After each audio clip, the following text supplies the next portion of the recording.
planet Mars as a base for asteroid exploration and mining. Now let's remember, it has no atmosphere and no electromagnetic field to protect it from solar or cosmic radiation. So who's going to be doing all this mining? This is by Harvard-Smithsonian Center for Astrophysics on phys.org. Mining the asteroids for resources like iron, precious metals, water, or other valuable species may someday become profitable. Mining will probably start with near-Earth objects, NEOs, asteroids, whose paths cross the Earth's orbital path.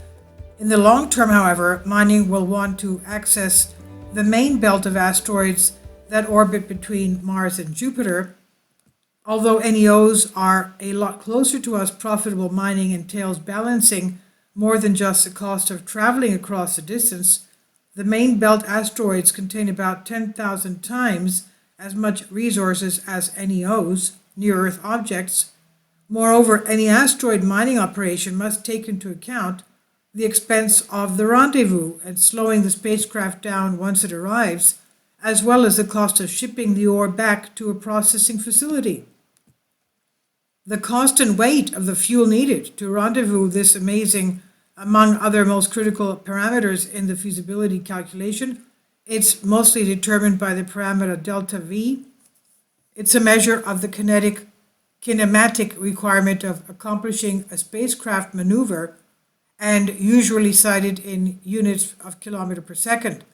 A rendezvous with a especially favorable NEO from a spacecraft in low Earth orbit involves a delta V of about 4 kilometers per second. Unfortunately, reaching asteroids in the main belt typically involves a delta V of about 7 kilometers per second, and while that may not sound like a very big difference, the fuel requirements needed for maneuvers depend exponentially on delta V, with even small changes having a huge impact, leaving main belt asteroids energetically very difficult to reach from Earth. CFA astronomer Martin Elvis, Jonathan McDowell, and past Harvard undergraduate Anthony Taylor have shown that main belt asteroid mining could be made more profitable if spacecraft were deployed from a station in an orbit similar to that of the Martian moon Phobos. Phobos, as we know, has a huge monolith on it, and nobody knows why it was put there and by whom. So they said if we put a spacecraft on the Martian moon Phobos, which orbits about 6,000 kilometers from Mars' surface, and which offers a lower delta V to the main belt asteroids, Mars itself offers some added orbital advantages because, unlike the Earth, whose orbit is nearly circular, Mars's orbit, eccentricity, and inclination also provide a lower delta V path to the asteroids.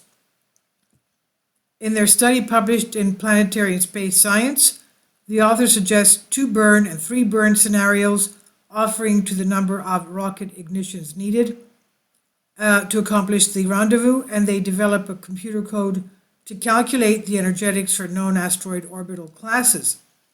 The results show potentially very significant reductions to the cost of exploration.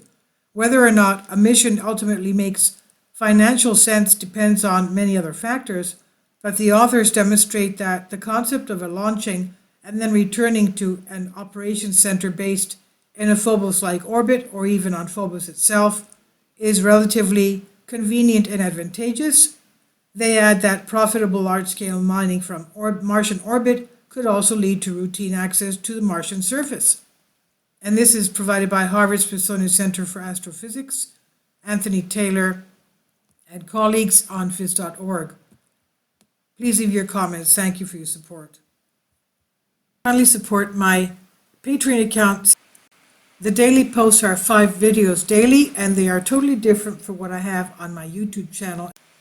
Thank you so much for your support, and that you find all my content so interesting. You'll find the Patreon account details in the description box below.